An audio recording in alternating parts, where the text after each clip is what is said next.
आपने कभी सोचा है कि समुद्र सिर्फ किनारे तक ही सीमित नहीं है, वो एक अनंत विस्तार जो हमारी नजरों से भी परे है, जिसे हम हाई सीज कहते हैं, वो कितना इम्पोर्टेंट है। तो चलिए आज इस पर खुलकर बात करते हैं। तो सबसे पहले हम ये समझ लेते हैं कि हाई सीज हैं क्या। देखिए, हर देश का एक समुद्री क्षेत्र होता है जिसे हम एक्सक्लूसिव इकोनॉमिक जोन कहते हैं, यानी कि EEZ कहते हैं। ये समुद्र तट से 200 नॉटिकल माइल्स यानी कि 370 किलोमीटर के आसपास तक फैला हुआ होता है। इसके बाद जो समुद्र बचता है वो देश के अधिकार के क्षेत्र में नहीं आता है। इसे ही हम हाई सीज कहते हैं और आसान भाषा में हम इंटरनेशनल वाटर्स कहते हैं। अब सवाल ये आता है कि ये हाई सीज इतना इम्पोर्टेंट क्यों है। आप यकीन नहीं करेंगे, लेकिन धरती के करीब 43% हिस्से पर ये फैला हुआ है, यानी कि हमारी दुनिया का लगभग आधा हिस्सा इस क्षेत्र से जुड़ा हुआ है। और ये केवल समुद्र नहीं है, ये पूरा का पूरा वाइब्रेंट इकोसिस्टम है।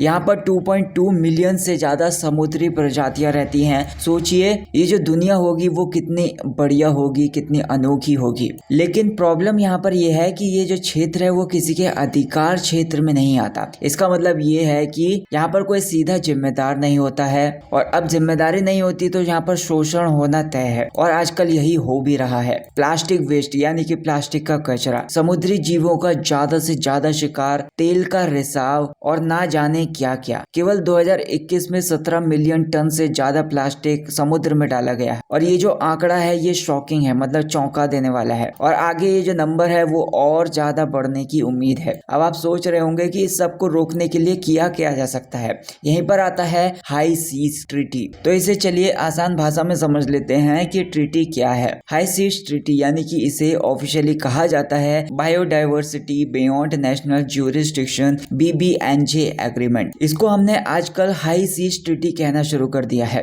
इसका पूरा नाम बल्कि यही है, क्योंकि ये सीधे उन समुद्री क्षेत्रों से जुड़ी हुई होती है जो नेशनल ज्यूरिसडिक्शन के क्षेत्रों से बाहर है। तो इस ट्रीटी का जो मेन गोल है वो क्या है? समुद्री प्रोटेक्टेड एरियाज बनाना। देखिए, जैसे जंगल में नेशनल पार्क्स होते हैं, तो वैसे ही समुद्र में MPAs बनाए जाएंगे, जहाँ पर जो ह्यूमन एक्टिविटीज हैं उनको कंट्रोल किया जाएगा और प्रिजर्व बायोडाइवर्सिटीज को बचाया जा सकेगा। Fair sharing of marine genetic resources. समुद्र में ऐसे ऐसे जीव हैं जिनसे हमें दवाइयाँ और टेक्नोलॉजीज मिल सकती हैं, लेकिन प्रॉब्लम ये है कि अभी इनके जो लाभ हैं वो कुछ ही देशों में या फिर कुछ ही कंपनीज तक ही सीमित हैं। तो अब ये जो ट्रीटी होगी ये सुनिश्चित करेगी कि इनसे होने वाले जो फायदे हैं वो सबको बराबर मिले। मैंडेटरी एनवायरमेंटल इम्पैक्ट असेसमेंट्स यानी कि EIA। इसका मतलब ये है कि कोई भी बड़ा प्रोजेक्ट शुरू करने से पहले ये आकलन किया जाएगा कि उसमें समुद्री इकोसिस्टम पर क्या प्रभाव पड़ेगा। Capacity building and technology transfer.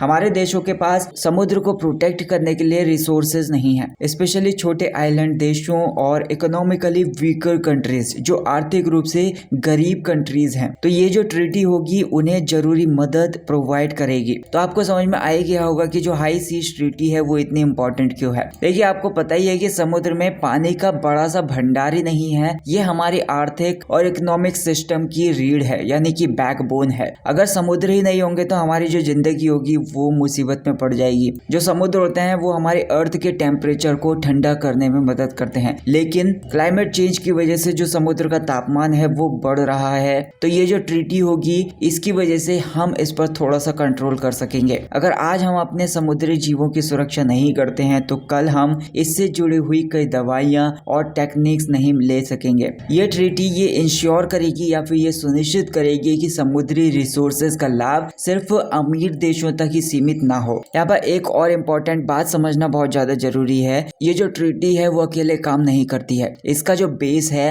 वो United Nations Convention on the Law of the Sea यानी कि UNCLOS। तो ये जो अनक्लॉज है वो समुद्रों और जो महासागर होते हैं उनके यूज के लिए और उनके प्रोटेक्शन के लिए एक लीगल फ्रेमवर्क देता है, लेकिन वो इस चीज को नहीं बताता कि इसको लागू कैसे किया जाए। यही काम हाई सीज ट्रीटी करती है। एक बात और है जो समझना जरूरी है, वो है साइंस और अनुसमर्थन का अंतर, मतलब साइनिंग और रेक्टिफिकेशन के बीच का जो अंतर है। देखिए, जब कोई भी कंट्री होती है वो किसी ट्रीटी के लिए साइन करता है तो ये इस चीज का सिग्नल होता है कि उसने ट्रीटी का जो प्रोविजन है उसके अग्रीमेंट को स्वीकार किया, लेकिन इसका मतलब ये भी नहीं है कि वो कानूनी रूप से इसे मानने के लिए बाध्य है। इसके लिए उसे उस ट्रीटी का अनुसमर्थन करना पड़ता है। जब वो देश अनुसमर्थन करता है तो वो ऑफिशियल रूप से उस ट्रीटी को लागू करने के लिए प्रतिबद्ध हो जाता है। सितंबर 2024 में इस ट्रीटी पर इंडिया ने साइन किए हैं और ये हमारे लिए एक बहुत बड़ा कदम। भारत एक ऐसा देश है जिसकी जो समुद्री सीमा है वो बहुत ज्यादा विशाल है। हमें इस ट्रीटी को अपना कर जो समुद्र का इकोसिस्टम है उसकी सुरक्षा में अहम भूमिका निभानी चाहिए। तो गाइस ये थी पूरी हाई सीज और उससे जुड़ी हुई ट्रीटी की पूरी कहानी। हमने देखा कि जो समुद्र है वो केवल पानी का विशाल भंडार नहीं है, ये हमारी जिंदगी की नींव है और इस नींव को बचाने के लिए हमें अपनी जिम्मेदारी समझनी होगी। आखिर मैं बस यही कहना चाहता हूँ कि समुद्र हमें जीवन देते हैं और अब ये वो टाइम है कि हम समुद्र को जीवन दें। यही हमारी आने वाली पीढ़ियों के लिए सबसे बड़ा तोहफा होगा।